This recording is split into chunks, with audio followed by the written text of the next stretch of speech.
le territoire est très peu maillé par les candidats du camp présidentiel. Et ça, c'est une anomalie historique.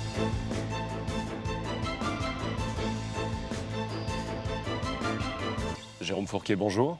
Bonjour. On les savait bien peu ancrés sur le territoire. Après 10 ans de macronisme, les municipales pourraient avoir des airs de crépuscule local pour les équipes du camp présidentiel.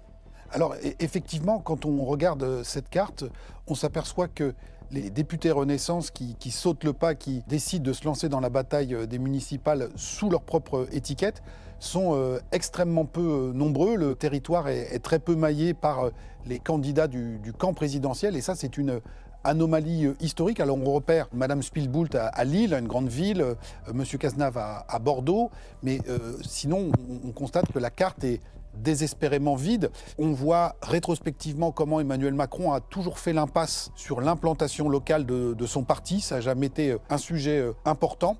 Et vous voyez que sur la carte suivante, dans beaucoup des principales villes françaises, les têtes de liste du camp présidentiel ou de la droite quand il y a alliance ne sont pas estampillés du sceau présidentiel. Parallèlement à cette faiblesse de l'implantation du parti Renaissance, on voit aussi que le bloc central est assez émietté, avec des écuries, si l'on peut parler ainsi, présidentielles qui se mettent en place. La principale étant celle d'Édouard Philippe qui se présente dans sa ville du Havre pour les couleurs du parti Horizon, auquel se raccroche également Christian Estrosi à Nice, M. Robinet à Reims. Et Horizon, à la différence de Renaissance, peut s'appuyer sur un maillage un peu plus ancien, pour l'essentiel d'anciennes personnalités de droite qui ont fait un bout de chemin avec le camp présidentiel. Donc très faible implantation du camp macroniste, grande division et illisibilité maximale de cette campagne municipale de leur côté. Mais Renaissance a au moins la bonne excuse d'une absence totale d'ancrage préalable à ces municipales, alors que du côté de LR, la stratégie est quasi illisible, entre alliance avec le camp gouvernemental, avec Horizon et le Modem, et parfois en candidature indépendante. Alors effectivement, on constate également que les choses ne sont pas forcément plus claires du côté des Républicains, puisque dans pas mal de villes, ils ont pris le parti en cohérence avec ce qui s'est passé ces dernières années suite à la dissolution de s'allier avec le camp présidentiel. Donc c'est notamment le cas à Toulouse, à Reims, à Angers, au Havre, à Lyon ou à Marseille. Mais à chaque fois, les configurations vont varier. Comme on l'a dit tout à l'heure, dans certains endroits, c'est Horizon qui tirera la liste. Dans d'autres, ce sera les Républicains. On note aussi et on nous remonte que localement, les logos des différentes formations politiques sont très peu présents sur les affiches, comme s'il s'agissait de gommer toute dimension nationale à ce scrutin. Et donc, parallèlement à ce choix qui a été fait de s'allier ou de partir ensemble avec le bloc central, la droite, dans d'autres endroits, s'y oppose. On a évoqué le cas de Lille tout à l'heure, c'est le cas aussi à Nîmes, à Strasbourg ou à Besançon. Et puis, dans d'autres villes encore, les fédérations locales et la direction nationale n'a pas encore complètement statué. Donc on voit que, y compris du côté de la droite, les choses sont très loin d'être claires, ce qui ne contribue pas à structurer ce vote pour les municipales. Historiquement, avant la victoire d'Emmanuel Macron en 2017, qui va faire office de Big Bang de la vie politique française, avant cette date importante, eh bien, les municipales, notamment dans les grandes villes, étaient quand même revêtues d'une dimension nationale assez importante, fonctionnaient un peu comme des mid-terms à la française, qui voulaient que le camp présidentiel, en général, était assez fortement sanctionné lors de ces élections municipales. Ce ne sera sans doute pas le cas cette année, puisque, encore une fois, le camp présidentiel est assez peu présent. Et le dérèglement de cette mécanique n'aide pas les électeurs à se fixer sur leurs choix électoraux, vu que, j'allais dire, les consignes et le champ de bataille est beaucoup plus éclaté qu'il ne l'était par le passé. Et ça met une sacrée ambiance, justement, cette cacophonie. On écoute Rachida Dati. S'agissant de la décision de Gabriel Attal, je vais vous dire, il disait lui-même qu'il ne comprenait pas les décisions du président de la République. Alors je suis peut-être d'accord avec lui sur une décision. Moi, je n'ai pas compris pourquoi il avait nommé Premier ministre pour être dans ce comportement aujourd'hui. Bon, on voit bien qu'ils ne partiront pas en vacances ensemble, mais quand on regarde l'électorat d'Emmanuel Macron à Paris, lui-même est très divisé.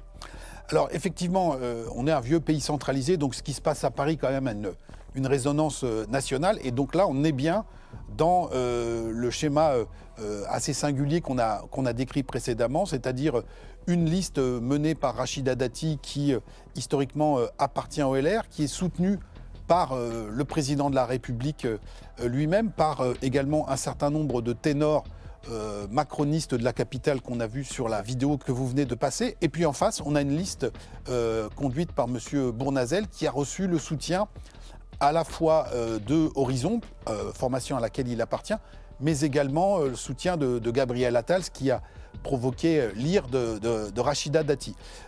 Cette cacophonie ou cette absence de clarté dans le positionnement des états-majors rejaillit aussi sur l'électorat, puisque quand on regarde l'électorat d'Emmanuel Macron, qui avait voté pour Emmanuel Macron à la présidentielle en 2022 à Paris, 20% de ces électeurs voteraient à gauche pour la liste Grégoire, mais aussi et surtout 42% pour la liste de Rachida Dati et 34% pour celle de M. Bournazel. Donc on voit que cet électorat macroniste de la capitale aujourd'hui est coupé en deux entre les deux listes qui se disputent ces suffrages. Il faut être honnête, le centre et la droite n'ont pas le monopole des divisions profondes, puisqu'à gauche, LFI joue la carte du cavalier seul, comme si la présidentielle était déjà là.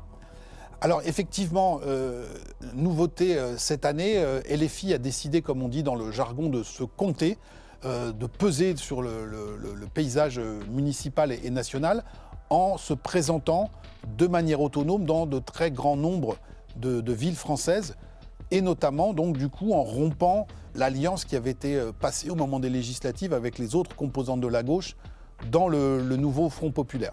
Et donc à Marseille, à Paris, à Toulouse, à Lyon, à Nantes ou bien encore à Rennes, nous avons la configuration suivante, à savoir une liste LFI qui fait face à une liste d'union socialiste et écologiste. Dans d'autres villes, LFI a décidé de partir ensemble avec les écologistes. C'est le cas à Limoges. Et dernier cas de figure, un nouveau Front populaire qui se divise sur ces trois composantes. C'est le cas par exemple à Montpellier où le maire socialiste sortant, M. Michael Delafosse, fait face à la fois à une liste de LFI et également à une liste des écologistes. Et puis on retrouve le même cas de figure à Strasbourg. Là, cette fois, c'est la maire écologiste sortante, Mme Barseguian, qui fait face à une revenante, Catherine Trottmann, pour le Parti socialiste, et également à une liste de la France insoumise. Alors à Strasbourg, on a vu que l'ancienne maire socialiste pourrait reprendre la main sur la maire écolo sortante. Est-ce que la poussée verte est à exclure cette année ?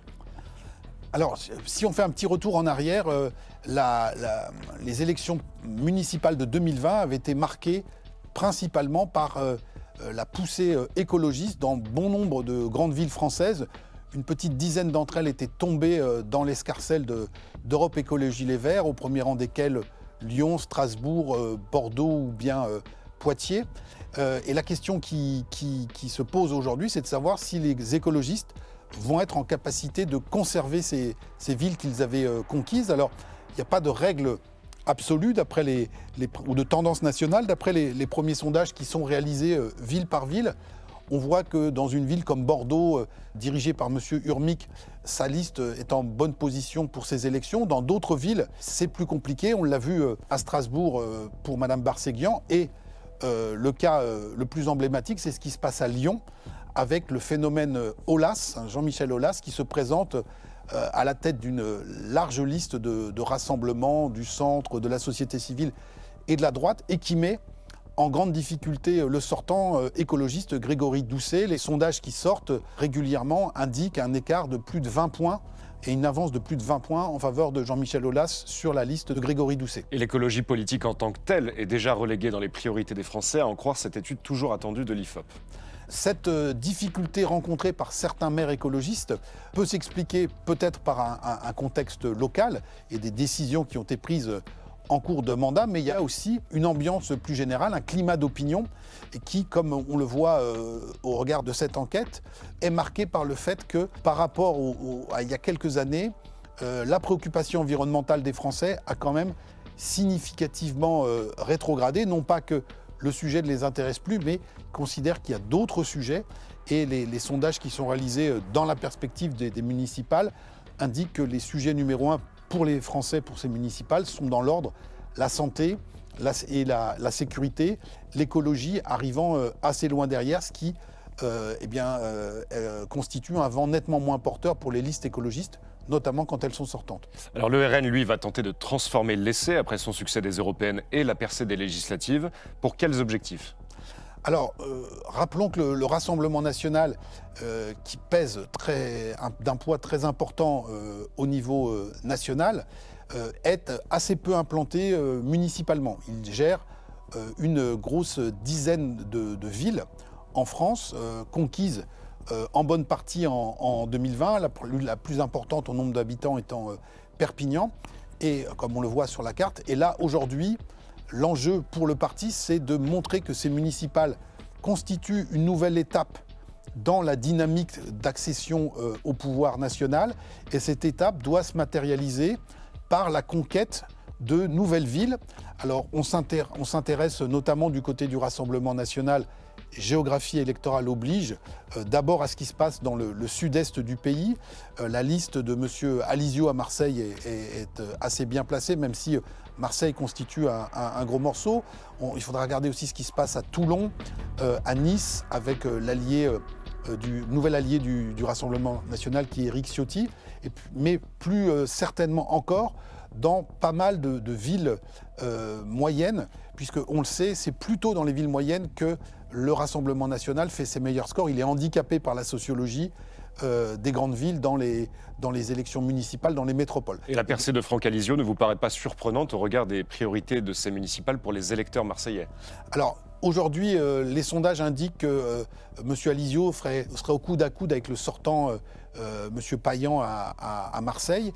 Et cette dynamique en faveur de la liste RN de Franck Alizio s'explique notamment par la nature des priorités qui sont celles des Marseillais aujourd'hui. On le voit, elles sont dominées par la lutte contre le trafic de drogue et le narcotrafic, par la sécurité, mais également par la propreté et l'entretien de la ville, soit un terreau et un climat qui est assez porteur pour le Rassemblement national. Alors Reconquête ne fait pas d'ombre au Rassemblement national sur le plan national, mais à Paris, c'en est autrement. Écoutons Sarah Knafo sur le plateau de Bienvenue en Ile-de-France sur le Figaro TV. Et on observe d'ailleurs aujourd'hui une forme de basculement. Je ne sais pas si vous voyez dans les sondages qu'on voit actuellement, ça m'intéresse beaucoup et je le vois aussi sur le terrain, qu'aujourd'hui, ma candidature, la proposition que je fais marche davantage à l'est qu'à l'ouest parisien. Oui, tout à fait. Donc contrairement à la caricature qui en est parfois faite, j'entends des gens dire c'est une candidature de bourgeois, etc. C'est pas du tout le cas. Moi, je m'adresse à tous les Parisiens. Ça reste à vérifier dans les urnes, ça. Ça reste à vérifier dans les urnes. Donc Sarah Knafo est une des révélations potentielles donc à vérifier de ce scrutin des municipales à Paris. On verra si elle parvient à franchir le seuil des 10% qui lui permettrait de se maintenir au second tour. Et si tel était le cas, eh bien, tout ça aurait des conséquences pour la prochaine présidentielle, parce qu'à Paris comme ailleurs, et pour Reconquête comme pour les autres formations politiques, ce qui va se jouer bien évidemment sur les municipales, c'est aussi une répétition générale et une mise en jambe pour la présidentielle.